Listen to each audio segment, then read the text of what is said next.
it was really like a year later when we pulled up the chart and we're like, there are now 100 companies using DBT, and we've only worked on a consulting basis with like 20 of them. And we threw that time series in a Google Sheet, and we fit a line of S fit to it. So I just continued to check that line. And the next, honestly, from like 2017 to 2019, it was a very similar story. Like we added more people, we added more clients, then the community continued to grow at 10% every freaking month. Welcome to In Depth, a show that surfaces tactical advice founders and startup leaders need to grow their teams, companies, and themselves. I'm Brett Burson, a partner at First Round, and we're a venture capital firm that helps startups like Notion, Roblox, Uber, and Square tackle company building firsts. On the In-Depth podcast, we share weekly conversations with startup leaders that skip the talking points and go deeper into not just what to do, but how to do it. Learn more and subscribe today at firstround.com. For today's episode of In-Depth, I'm thrilled to be joined by Tristan Handy, the CEO and co-founder of Dbt Labs. Today, Dbt Labs is valued at over $4.2 billion, which is pretty wild when you consider that Tristan didn't set out to build a venture-backed startup. As he tells it, the story of Dbt Labs begins a few years prior. The first time he used Amazon Redshift and realized that the world of data as he knew it was about to change dramatically. He wanted to help folks take advantage of this new tech, but instead of starting a company, he started a consultancy. Over the course of the conversation, Tristan and I really dig into this decision and why this atypical beginning may have actually been the secret growth lever that later propelled Dbt Labs to new heights. On day zero of the consulting business, Tristan and his co-founders ended up building their own internal tool as a way to extract data out of disparate systems like Salesforce, Stripe, or Zendesk, and put it all together. Eventually, they ended up open sourcing this tool on GitHub to try and snag some new consulting clients. Cut to a few years later, and over 1,000 companies are using the DBT tool, with only 3 engineers supporting the product. It became clear to Tristan that there were signals of product market fit here that couldn't be ignored. Tristan and I get deep into the weeds of the 0 to 1 phase of both the consultancy business and the next chapter of DBT, when they went all in on the cloud-based data management tool. We also discuss how they drove commercial adoption and monetized the product after open sourcing it. And now, onto my conversation with Tristan, all about Dbt Labs' offbeat path to product market fit. All right, let's do it. Well, thanks so much for joining. Thank you for having me. Whenever you think about the moment the company was started, what was like the story the 2 years before that? What was going on? I had been working in data for a very long time. My core skill set over the course of my career has been quantitative. I had practiced that in a bunch of different ways. Like I had been at Deloitte Consulting and did large IT projects and data stuff as a part of that, and went to the startup side of the house and ran data team at Squarespace and very nascent data team. And then I joined an analytics tech vendor called RJMetrics, and I was an early user at Squarespace of this company, RJMetrics, and we were supposed to be what Looker became. The thing that RJ was never, and I don't think would have ever been able to anticipate, was the cloud, the rise of the cloud for data specifically. And so I remember experiencing this in 2014 or 2015. I got to use a product called Amazon Redshift for the first time. And as a longtime data practitioner, I was just very immediately within writing a couple queries, I was like, oh, this is going to change everything about my profession. What did you see in that moment? The performance was like 2 to 3 orders of magnitude faster than the analytical products that I had to use previously. I mean, I don't know how geeky we want to get on this particular topic, but before Amazon Redshift, in order to get access to that class of performance, you had to be a large enterprise, because the only products that were sold with that type of performance were called data warehouse appliances. Netezza, Vertica, Teradata, et cetera. And you bought them like literally on a box, and you installed it in a server closet, and the box cost $100,000 or whatever. And so all of a sudden you could like swipe a credit card and pay $160 a month for this class of technology. And it was completely game changing. At Squarespace, I had been running the analytics function, such as it was on like an old MySQL database. You worked with what you had, but it was very clear that this was like a different world. And so the cloud actually came for RJMetrics, and it disrupted our entire business, and it was what created the opening for Looker to come and kind of steal the exponential curve that we had been sitting on top of, and they did great. But I was excited to just get out there and use the stuff. My fondest desire was not to go and build another technology company. It was actually to like real companies, real customers use the new cloud-based analytics tech that like had already been built. And so I didn't actually start a technology company. I started a consultancy. Maybe you could share more about, you're at RJMetrics, you're seeing this sea change. Why decide to sort of start a consultancy of all the things that you could do? So I had worked in 3 VC-backed companies at that point. So when everything goes well for a VC-backed company, it's great. And it is like the kind of thing that books get written about and episodes of the Acquired podcast get made about. But it often doesn't go that well. And, the venture capitalists talk about this. We're shooting for the power law returns and all of that stuff. But I was involved in 1 success, Squarespace, and then I was involved in 2 like not big successes. And the challenging thing in that environment that nobody really likes to talk about is that it's like an unbelievably high level of personal stress when you're a leader at an organization that is not winning. It brings stress into your home life. You fundamentally feel like you're not in control of the process because you have investors that have expectations and I wanted to get back to my roots, which is like doing quantitative work, not thinking about, how do we hit our next quarter revenue goals? Like I'm fascinated by this technology and I want to figure out how to help customers deploy this in the best way possible. And I wanted to own 100% of the business so that I didn't have anybody that could prevent me from focusing on exactly what I was curious about. And so was that an easy decision to go and start this consultancy, or was it one that you spent a lot of time wrestling with? I spent a bunch of time wrestling with it. Yeah. I mean, I'd never started anything. I'd worked for 3 other founders, and I had always had this idea in my head that founders were a different type of person, and I was not that type of person. So I ended up talking to those 3 folks, and they tried to help demystify it for me and all encouraged me to do it. And I think that was helpful. I honestly don't know that I would have had the confidence to do it myself if I hadn't seen the process before, and if I hadn't had the people that I had done this with say like, I think you can do it. It was still a gut check. And the thing that I used to kind of de-risk this for myself is that, I mean, 1, like we didn't take on any real financial risk. Like I wrote a $10,000 personal check, I deposited it in a bank account, and then we like went and got some clients. So like the worst case, I could lose some months of my life and I could lose $10,000. It's like not the end of the world. But like I still was afraid of the idea of like I would have to go tell all my friends and family that like I tried and failed at a thing. And I live on the East Coast, and the culture on the East Coast is not quite as entrepreneur friendly as it is on the West Coast. So, that felt stressful. But I like sat down and I wrote out a list of values where I felt like if I showed up at work every morning and I lived these values, that whether or not I was commercially successful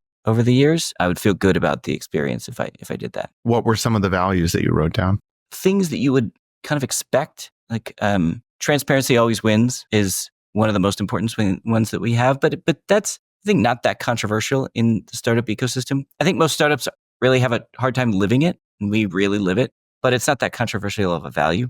One of the ones, though, that I think is a little bit unique to us is we are humble. I think a lot of startup founders start companies specifically because they're not humble. And that's okay. I'm not being critical of that. But I think that if you start from a place of like deep humility about yourself and your own fallibility and limited capacities as a human, you actually build a different organization, and that can have its own strengths too.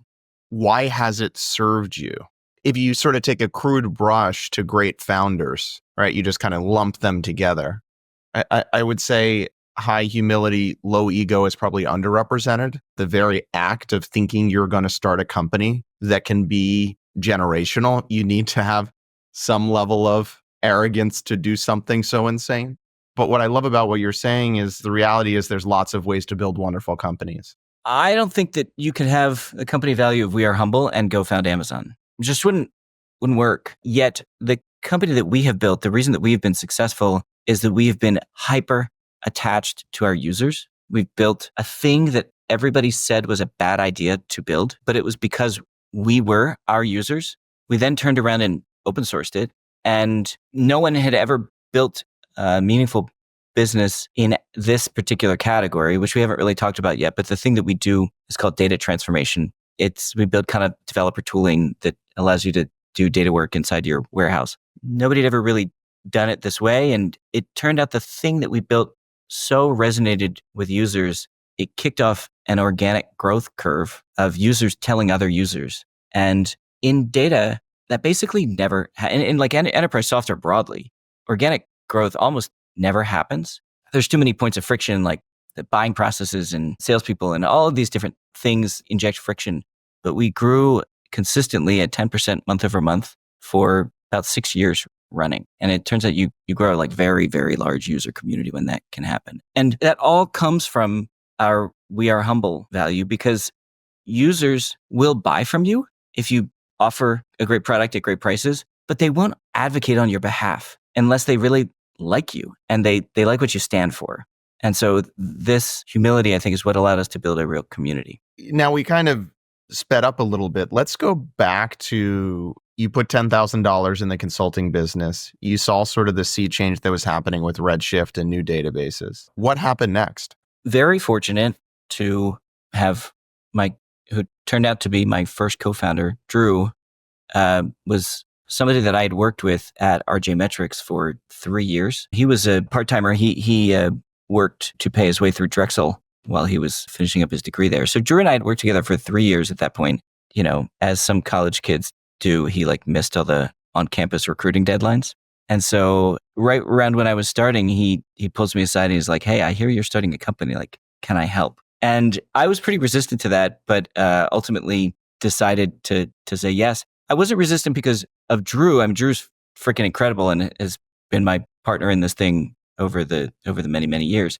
But it was just the idea that I had another mouth to feed, another salary to pay, and I had not yet closed my first client. And so I was like, hope I can figure this out. But the first 6 months were really like making sure that we found enough clients and were able to deliver work for them in a consistent way such that we could pay ourselves. How did you find them and what did you pitch them on you helping them with? So this is 2016, and there's two market trends happening in VC that really helped us out.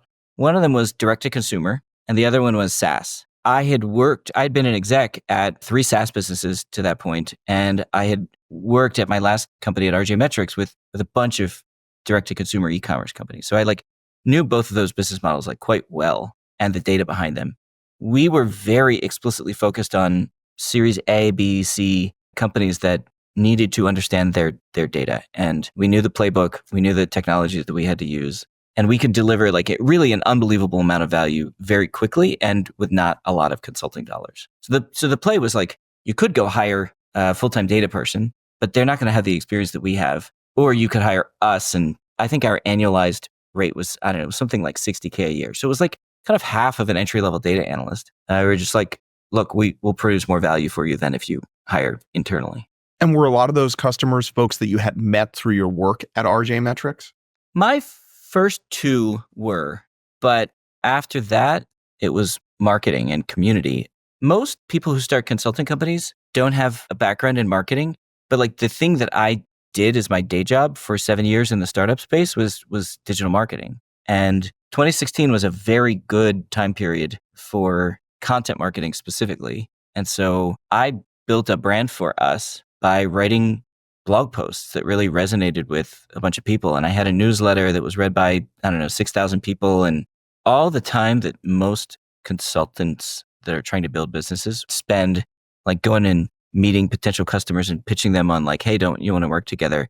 I spent writing. And then people would come to us. For the first 2, what did the work actually look like? So they're like, yeah, our data's a mess. It's really important we figure this out. We're going to hire somebody, and then they go with you. And then you show up, and what do? The first 2 weeks were like, hey, you're going to need 3 or 4 pieces of technology. Let's help you understand what the options are, and let's make the right choices. But like, there's only a couple choices to make. Like, great, let's go procure a couple pieces of software and plug them all together.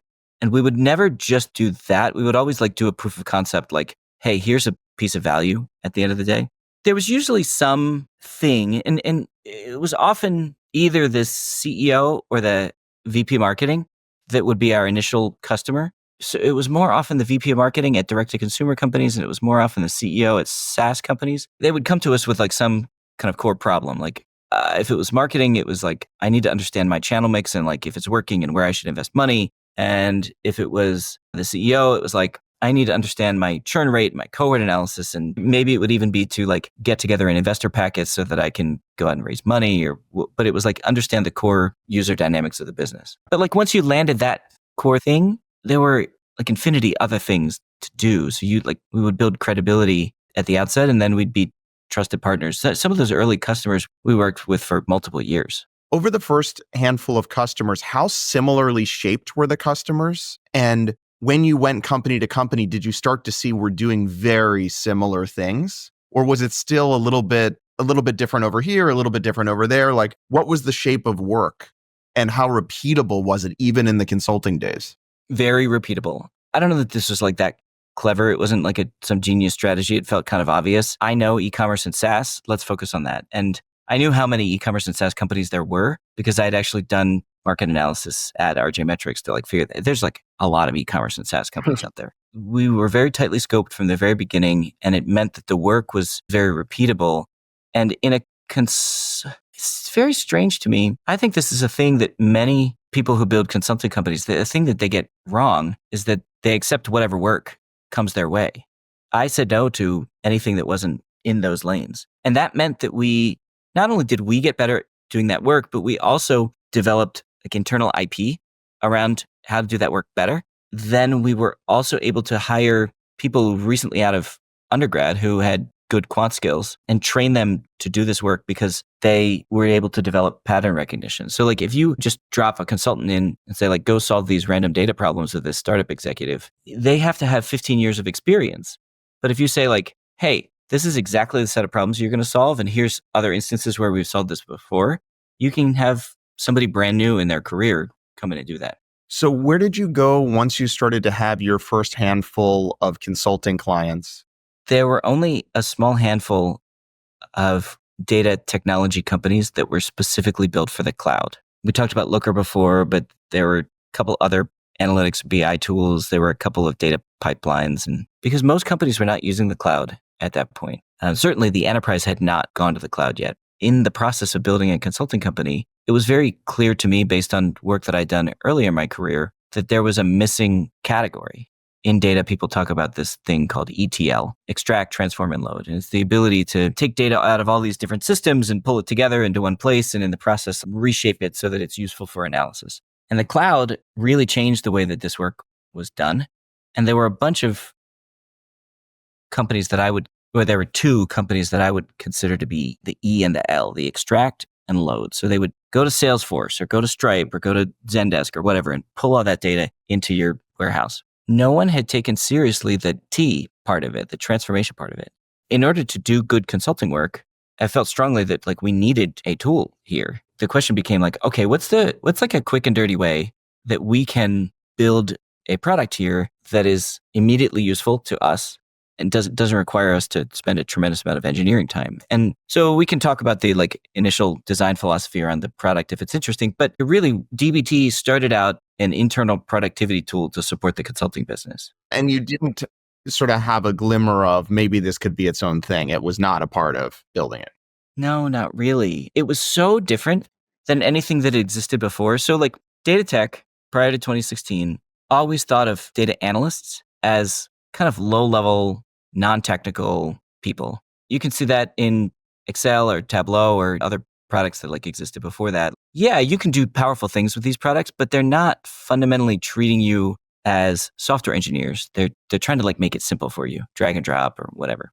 For a variety of reasons, my career had like brought me very close to working with software engineers so that I had developed some software engineering chops, modest though they are. And I understood all the benefits of like modularity and source control and deployment pipelines and all this stuff. And I wanted all those advantages in the tool that I was going to use to do my work. And so we kind of modeled the original product off of Terraform. But like I actually talked to a couple of VC people in my network in the early days. And they were like, I mean, that's interesting, but I think that you might be like an N of one user who wants a thing like that. And I was like, okay, that's actually totally fine. That wasn't the goal. It was a product that had to create a category in order to be successful because nobody had a thing like that before. And so nobody had shaped a career or a skill set in order to do this. So data people had to learn how to use the command line, had to learn how to use Git, had to learn how to like write modular code in order to get value out of this product. But it just so turns out that like at the same time, in a very adjacent space, data science, everybody, like every magazine was proclaiming data science the sexiest job of the 21st century. And so all these people who had been sitting in data analyst career titles, they all of a sudden thought like, oh, I want to develop more technical skills. And so that perfectly collided with like DBT's entry into the market because a lot of people saw DBT as a way to build up their tech skills. But again, you didn't build that with that tailwind in mind. No. It was No. just to solve this pain point in terms Yes. of the work you were trying to deliver to your customers. Correct. What did the first version look like? And did you already have team members who were technical enough to build it, or who built the thing? Drew did. So recently out of undergrad, was learning how to do the analytics work to like keep some consulting clients happy so that he could pay his own salary too. Half of his time and probably nights and weekends, he was hacking to build the initial versions of this thing. And we had played with, in the run up to starting the company, we had played with prototype versions of it. I wanted to start a business having an understanding of like how I was going to help clients on day one. And so was trying to get my tool stack all ready and all this stuff. So we had a version that had probably 2 weeks of engineering time put into it on day one. And fortunately, like when you build command line tools, you can get a lot of value out of them. You don't have to build a user interface. You don't have to build login. So you can get a lot of value out of a small amount of effort. When you use the tool for your first couple of customers, what did that look like? Honestly, the customers didn't even have to know this tool was being used behind the scenes. And that was a really critical part of it, because if we'd tried to convince people to use this piece of technology that like nobody had ever used before, probably wouldn't have gone that well. And it's also kind of esoteric. If you're not actually a data practitioner, like you have no idea what the hell we're talking about. And so we kind of made it transparent to them over time as those companies grew and hired data practitioners. And as we started to work with bigger companies, people started to actually get exposed to the product. The first customer that their internal team actually started using DBT actively was a company called Casper. I don't know if you like sleep on a Casper mattress, but I only sleep on Casper mattresses. Their data team hired us to solve scaling of their data warehouse back in 2016. And we were like, well, we got to like implement this thing. The way that you're doing this stuff right now is bad, and we've got to move it over here. And they're like, okay, give us a demo. And we gave them a 15-minute demo. And over the next week, we like refactored all of their existing pipelines and brought them over into DBT, and they were elated. That first internal tool, what did it tangibly allow you to do for your customers? We could deliver work at like, I mean, this is like an unscientific number, but I would say at least 10 times faster than we would have been able to do otherwise. It was like the magic silver bullet that made the entire consulting model work. And the actual product allowed you to do what? The early version of it? Take all of the data ingested from Stripe and Salesforce and wherever else and create tables that allowed you to analyze marketing channels and customer retention and all of this other stuff. But like when that data originally comes over from Salesforce or Stripe or whatever, take Stripe for an example. Stripe sends you a table with payment events. It's like one big event stream of like, you charge this person this much money, this person canceled, this person did this, et cetera. And you somehow have to get out of that. What's my churn rate? And it turns out there's like multiple steps in the process to get there. So you started to expose more of the product to the end customer as you moved up market and have more sophisticated customers. What then happened? The craziest thing happened in like late 2016. We maybe had been at it for 5 months. We had this Slack group. I mean, it was maybe a dozen people or something that were early adopters. And we all just kind of interacted together as peers, trying to figure out, like DBT really allowed you to work in a new way as a data practitioner. And so we were all trying to figure out like, how do we do this stuff better? And then a random person showed up in the Slack group and said, I heard about DBT and we've been evaluating it for our internal use. And that person's name was Steve Ritter, and he was the VP of data science at SeatGeek. And we were just like, what? Random person off the internet finds out about DBT and is like taking this thing seriously? And his big complaint was your test coverage in your Python repository is garbage. Like do you treat this thing like a real piece of software, or should I, do I not trust it? And we were like, okay, Steve, if you and SeatGeek are going to use DBT, we will add unit tests. Cool. And so we did. And so SeatGeek has been using DBT for like 8 years now. But those kinds of things happen more and more often. And so the Slack community became, from like this group of people who all kind of knew each other and was all hanging out in there, it became a self-aware group of early users where like a new person would join. And in the general channel, they would say, hi, I'm X person from X company and I heard about DBT. Like, I'm here to learn, help me with these things. And the community like really came together and supported those new people. And it felt like we were all kind of figuring it out together. One of the weirdest experiences was people in that community that ran data teams. They would host meetups for DBT to try to convince other people to use DBT because they needed more people to hire. We didn't have a marketing channel where we were like, oh, let's market the use of DBT. It was like people would invite us to meetups about the product that we were building. It's very strange. While you were consulting, when the SeatGeek head of data science came in, you started to let people use this little tool that you've built it in a non-consultative engagement at that point, or no? When we first built the like initial version of DBT, we stuck it in an open repo on GitHub and we put an Apache 2 license on it. And so it was just out there available. And so as I started writing more marketing stuff, as early users started telling their friends, people would just find it. Why did you choose to open source it? I would think it's an internal tool. What made you want to do that? One of our values is kind of esoteric, and it's borrowed from some folks at Union Square Ventures. It is, we contribute to the knowledge loop. And the knowledge loop is just this idea that like the only thing really that separates us from cavemen 100,000 years ago or whatever is this iterative cycle of like learning new stuff and then passing it on. And then the next people build on that stuff and they add the next. So it's like all cultural knowledge that we pass on that separates us. And, we didn't know that a ton of people were going to use DBT, but we felt like we were investing in this thing and it was a good idea. And maybe some other people out there would find value in it. So you have this ecosystem sort of forming around this internal tool, that there are events that you're not putting on, but you're getting invited to about the thing that you've built. What were you thinking at that point?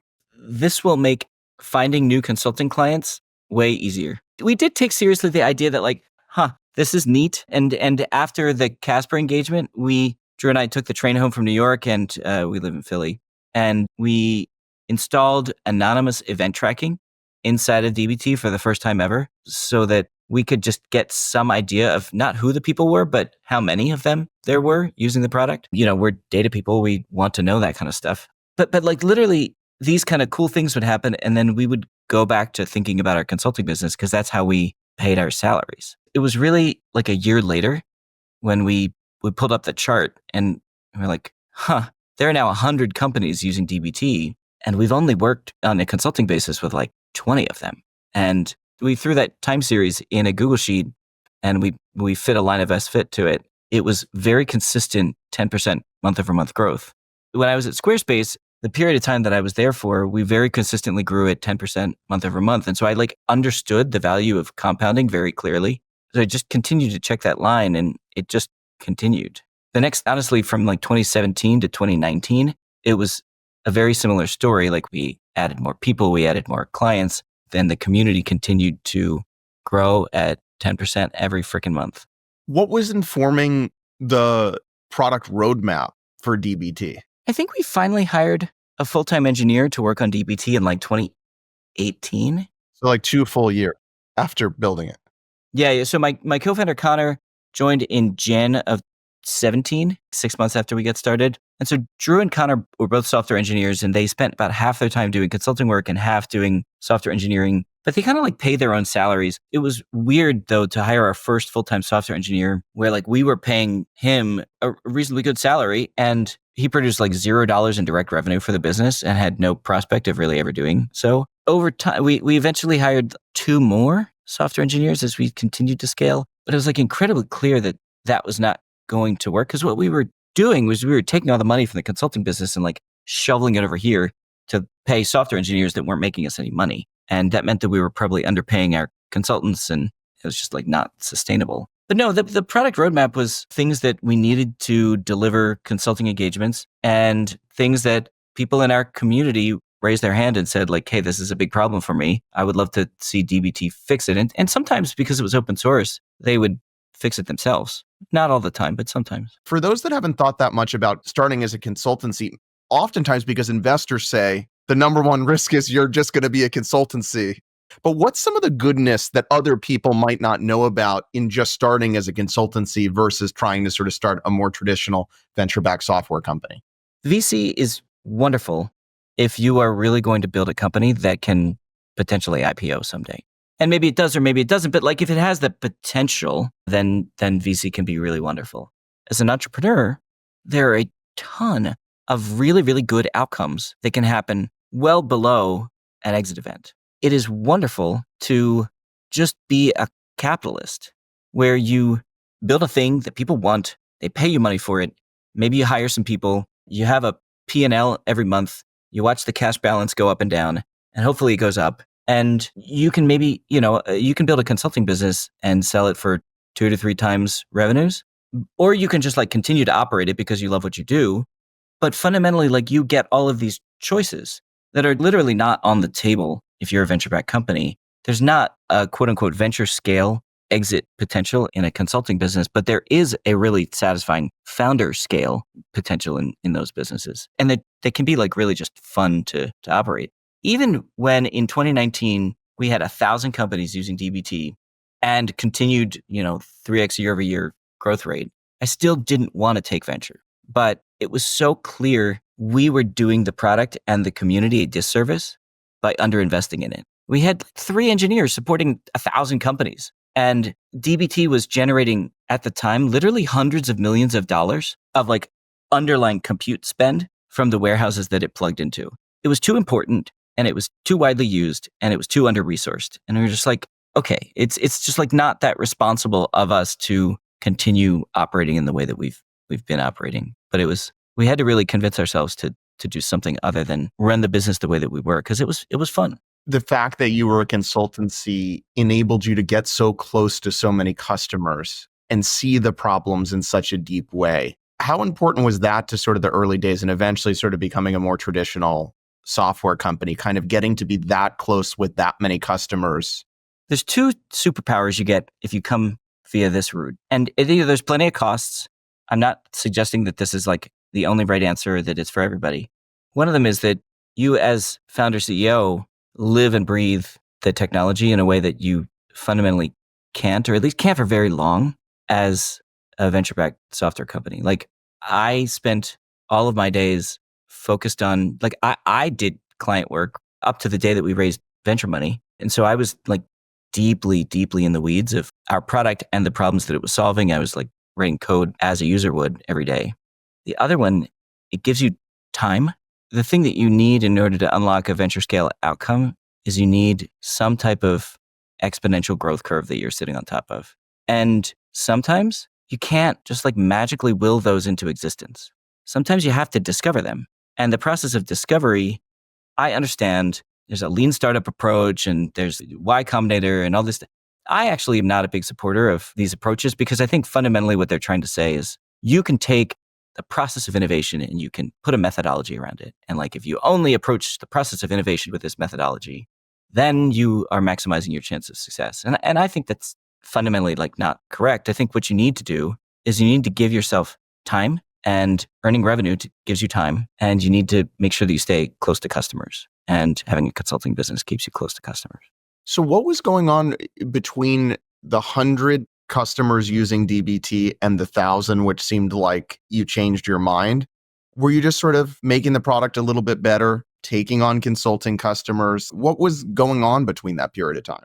Yeah, we continued to make the product better. We had to rewrite it a couple times for various different reasons. The kind of thing that would be very challenging if you were, you had some aggressive product roadmap that you had to hit. We supported new adapters. We continued product innovation. But I mean, that was like 3 people doing that stuff. I was spending my time operating a consulting business and, doing marketing stuff. So I worried about things like, oh, this client is pissed at us, or, this person that we hired maybe isn't growing into the role in the way that we had hoped, or, all of this kind of boring stuff. But the point, if you are sitting on top of and exponential, then you don't need to be heroic in the process. Like what you need to do is continue doing the things that support that exponential curve. Build the next feature, make the next customer happy. Your mindset changes pre and post recognition that like you're sitting on top of an exponential curve. Talk more about sort of that observation around 1,000, where you made the call that we're going to change the direction and become a more traditional software company. What were like the conversations? What was that like? It was super stressful. Connor and Drew and I fundamentally made that decision. And the funny thing is, we kind of naively thought that everybody at the business was going to be really excited about that. It was not true. We churned about a third of our team over the next year.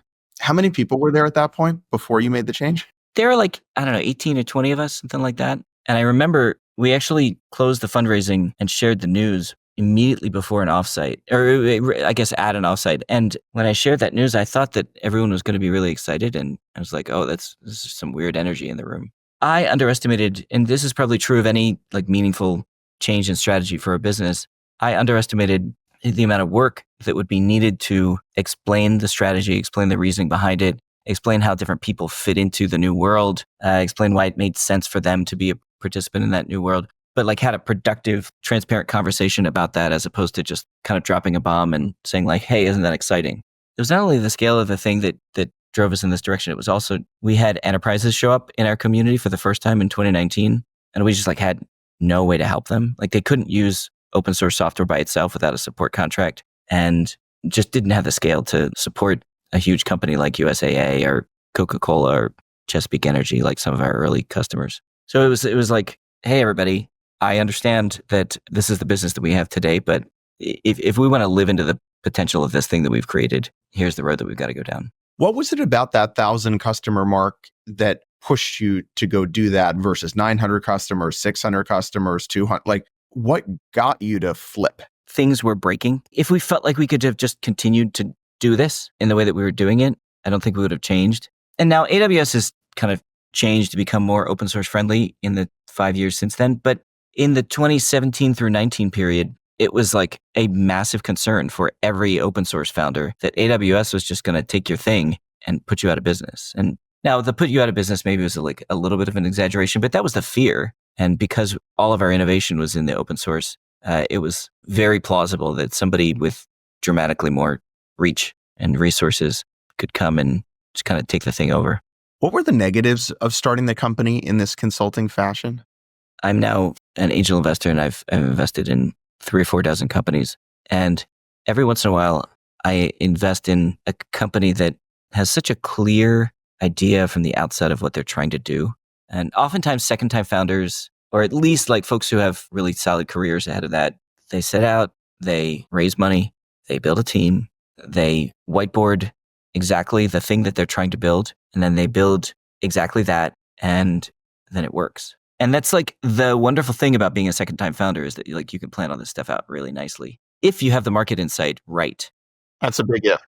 It is, but you know, I have a lot of respect for Eric at Modal and Nick at Dagster, and there's like people who like really do this. Even we were talking about Bob Moore before with Crossbeam. I think he's gotten a lot right. It's because he's a second timer.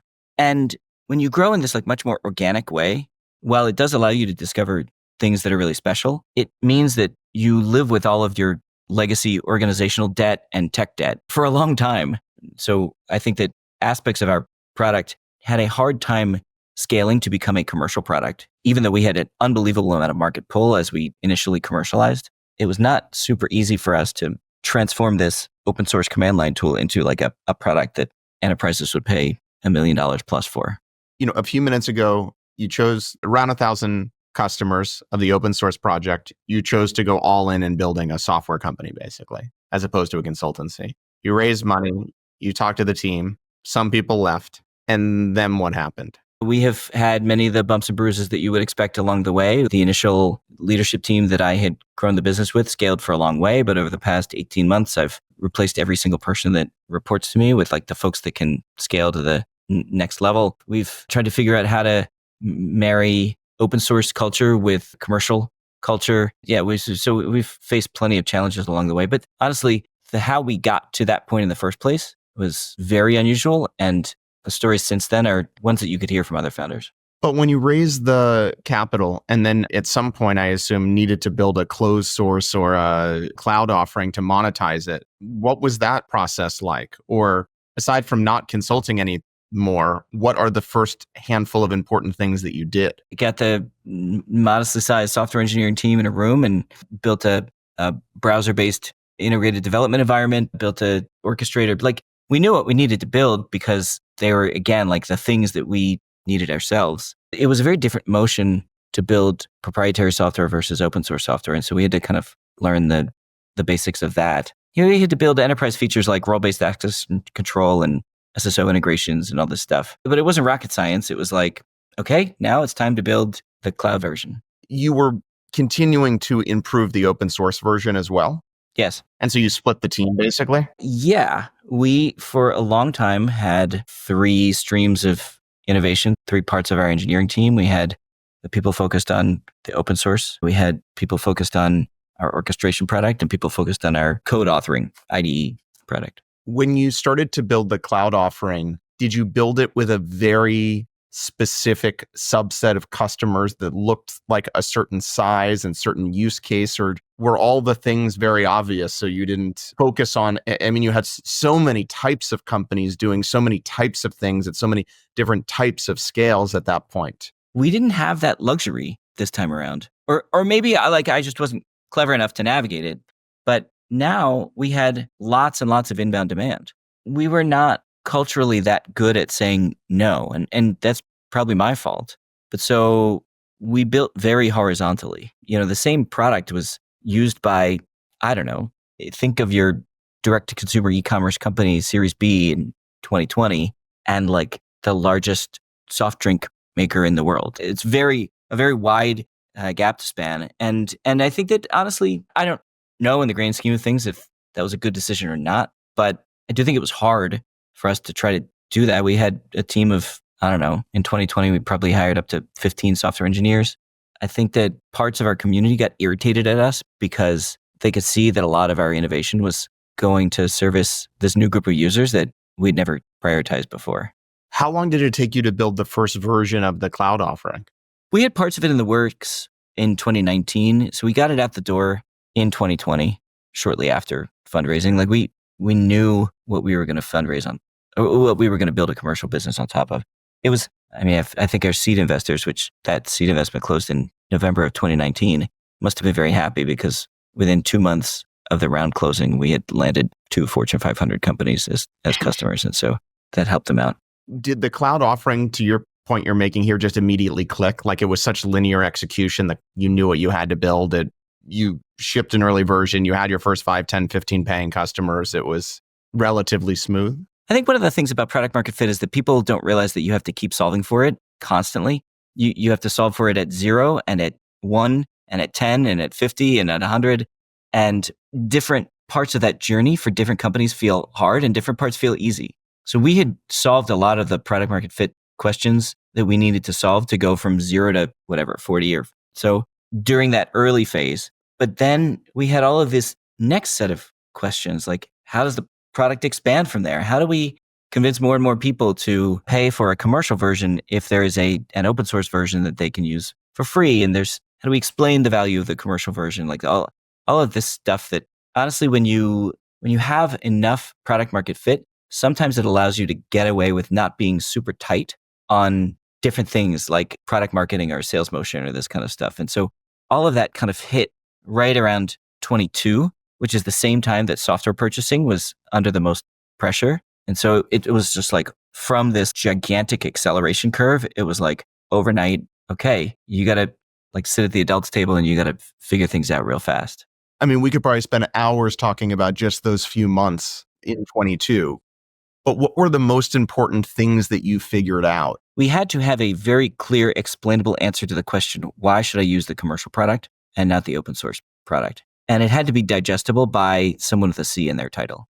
And for a long time, we actually didn't know if we were going to be a PLG business or a sales-led business. Our first, let's call it 10 million in ARR, was like very PLG oriented. And so it felt like maybe that would just continue to be true. In data, that's like almost never true. When you sell to software engineering, sometimes you can go PLG for a lot deeper in the journey. And, Stripe and Twilio and others have done that very successfully. But data, for a variety of reasons that are probably too boring to get into, ends up needing to be sales led. And most of the dollars come from the enterprise. And so we couldn't just build a broad set of tools that practitioners really loved. We had to really focus our efforts and build cohesive stories that we could explain to senior data leaders. The big unlock for us was, as people used DBT for longer, the complexity of their code went up and up and up. And it became really a problem for the most sophisticated users. And oftentimes they were at the largest companies. And so there was a real opportunity for us to step in and solve that. And so we, for the first time, started talking about complexity as the biggest differentiator, or like solving complexity is the biggest differentiator for dbt Cloud. And that's a storyline that was clear to show it in the data. And it was a storyline that enterprises could understand and pay money for. How did you get to that unlock? Was it just spending time with enterprises? It was literally this one chart. And we showed it on stage in I think it was in our, I can't remember, 22 or 23 user conference. But it was a chart of the number of DBT projects that had over a certain number of models in them. You could see over 100, over 500, over 1,000, et cetera. We watched that number climb. And we knew as users, oh my God, trying to work in a DBT project with 5,000 models in it is kind of challenging. And so then we went out to, we started with that quantitative data point, and then we went out to folks in our community and talked to them about their experiences with these very large, complex DBT projects, and validated that this is a pain in the ass. And if we didn't find answers to some of these questions, that long term, somebody was going to disrupt us here, because this was not a great experience. Where do you think you were the biggest beneficiary of good luck in this 8-year journey thus far?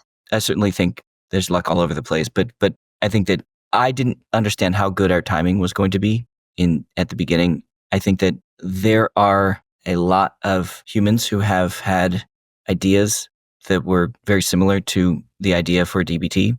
And it just so happens that the community aspect of DBT is highly defensible. People want to use programming languages that other people use.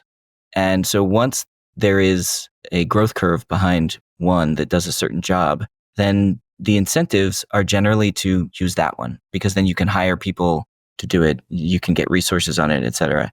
And so I think that the opportunity window would have closed if we were, I don't know, a year later, 2 years later. I don't know that it's possible to know that kind of thing at the outset. And I think that this is where the being in the arena quote really matters. Sometimes you have to just step in the arena and see what happens, because all the experience and all the, business school courses in the world are not going to answer some of these questions for you. How would you break down those underlying tailwinds? You kind of talked about them throughout the conversation. Yeah, it's the move to the cloud. Enterprises really started moving to cloud for their data in 2020. There was Hadoop stuff going on before that, but that never really achieved any level of maturity or real penetration. And yes, Redshift and Snowflake did exist prior to, and BigQuery did exist prior to 2020, but none of the platforms were really ready to scale. And it really started to be 2020 when large digital transformation efforts and got pulled forward by COVID, but large digital transformation efforts kicked off that said okay, we're going to take all our on-prem data processing and we're going to move all of it to the cloud, which is then got people to say okay, cool, I've been using this legacy vendor for 20 years. What am I going to use in my new cloud environment? And that's what unlocks the opportunity for a company like us. I think it's going to be maybe tricky for sort of you to answer this, given sort of how you articulated your values. You're in some ways this begrudging CEO, right? And that you did sit down and say, I want to go build a company, eventually be a publicly traded CEO. That's not it wasn't even a part of the early incarnation of the company. But the body of work, if you assume that it's not all blind luck, indicates that you're a very special person that was really well fit to this opportunity. So if you had to pick it apart, what's the why behind you personally? Why have you been successful? Yeah, I accept that. And for what it's worth, I'm actually now having a lot of fun in my job. The first couple of years of the venture funded journey for us were extremely stressful for me and a big transition, but I'm having a lot of fun now.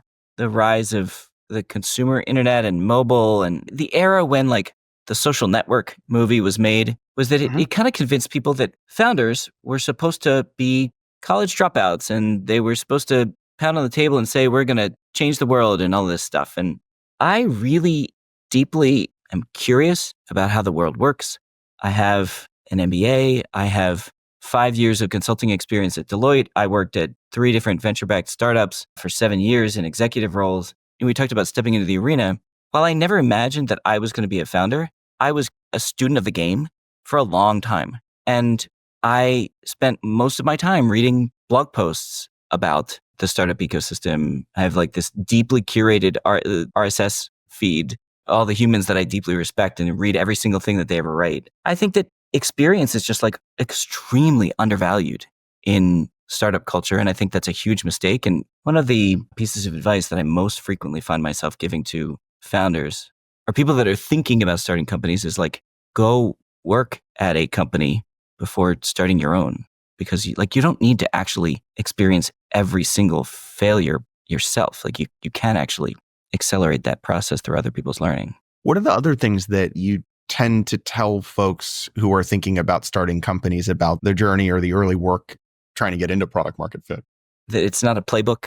For a long time, people would get in touch with me saying like, oh, DBT created this great community. How do I create a great community? And I'm like, well, tell me your context right now. And inevitably it would be like, well, you're actually not situated to create some giant community. So you have to like fit those puzzle pieces together. I think in general, like get a coach really soon, even when like that coach feels super expensive. At one point in time, I paid 2% of our monthly revenue to a coach because like that's how important I consider that.